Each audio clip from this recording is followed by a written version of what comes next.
Thank you very much and good evening to everybody. I'd like to thank Tim and also my friend and colleague John for organizing this evening's talk. I'm very pleased to be here, and this is a lovely place and nice to see so many people.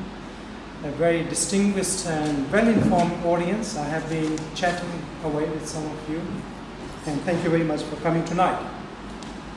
Now, as this, before I start, I think it's important that I mention that my background is I was trained as a political scientist, but I began to develop interest in Japan. And at a rather late age, I started learning Japanese. As a matter of fact, when I graduated from Delhi University, I went to the Department of Defense to work as a bureaucrat, but I didn't like that job. And destiny is that I'm here tonight in a defense club. So it goes a full circle. Now, my background is political science, and I work on Japanese public policy and politics and foreign affairs. So my talk tonight is not so much about technical aspects of these issues as it is about managing, governing, and politics of all these problems and challenges which Japan faces today. Since 3/11, as it is known in Japan and perhaps now internationally, that the tsunami or the earthquake which hit Japan, northern part of Japan on March 11, which triggered, of course, the huge tsunami, and then also created this huge problem through the melting down of one of the Fukushima nuclear power plants.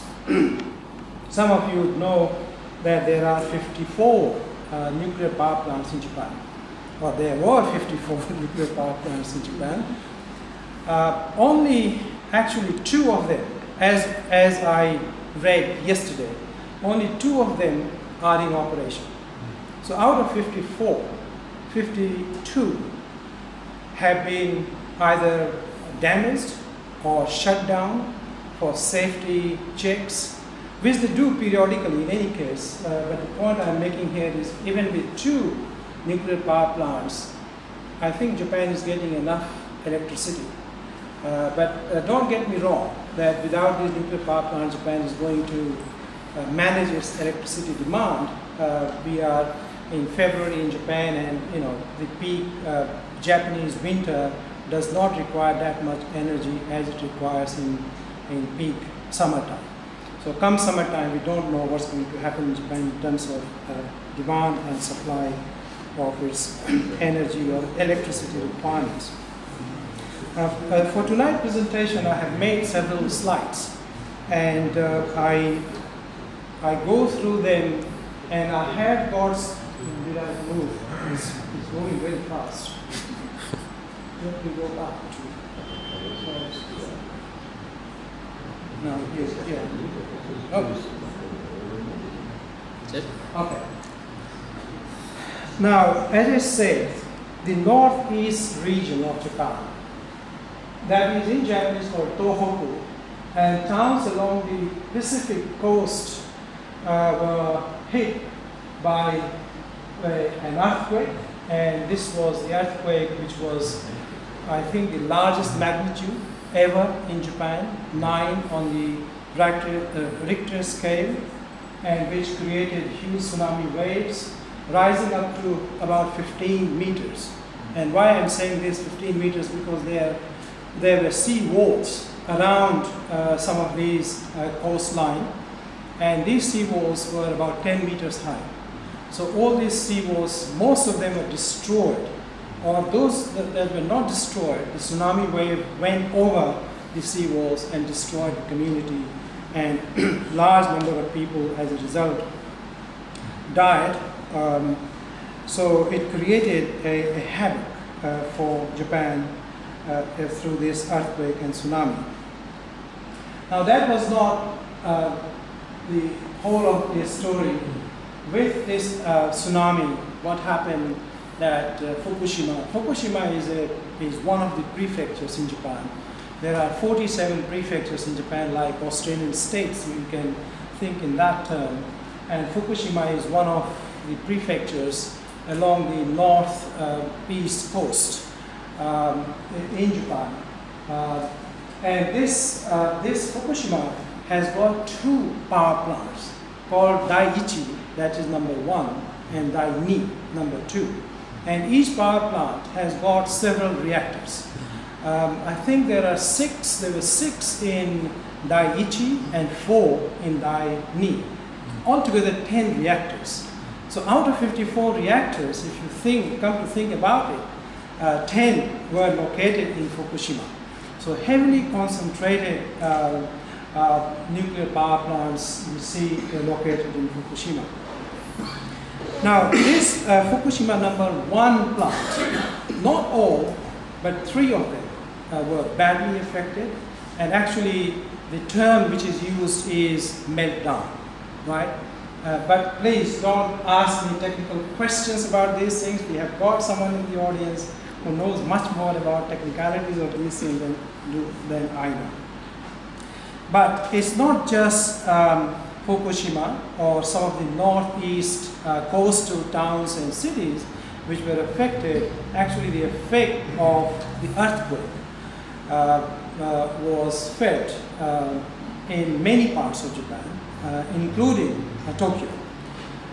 There are other several prefectures, Ibaraki, and then Saitama, Chiba, and then Tokyo. They were all. I mean, the story which I have heard from my friends and colleagues.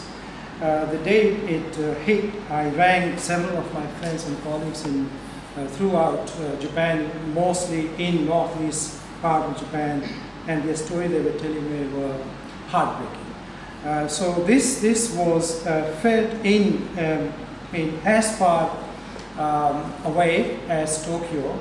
For 7 minutes, the ground shook, and people, they said they never experienced this kind of earthquake in their lifetime. Although, of course, as you know, the Japanese are very used to having earthquakes, but not of this proportion at all. Even during my last trip to Japan, I had to experience 2 earthquakes. They were quite severe to me, even for 10 seconds, but I could understand if it shook for about 7 minutes.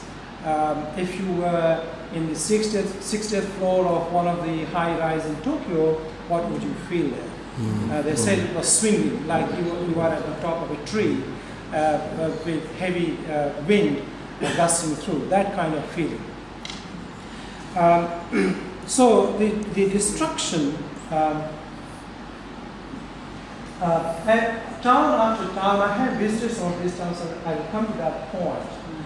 There were in 2 prefectures, especially Iwate and Miyagi prefectures, they are wiped out. They were wiped out because of this tsunami. Then, of course, we know this is unimaginable destruction. Actually, until I went there, even after looking at TV footing or listening or radio or newspapers, you don't really understand the intensity of these kinds of destruction. Destruction of lives, property, agricultural fields, fishing, manufacturing and distribution centers. For example, 80% of all the fishing boats in Iwate and Miyagi, they were either destructed or completely damaged, and that you can understand how much impact it would have on the agriculture industry, on the fishing industry in that area. Actually, people in that part of Japan make their living through fishing, and that industry is quite crucial and key to that part of Japan. And this has led to a large number of unemployment in Japan. The statistics which I saw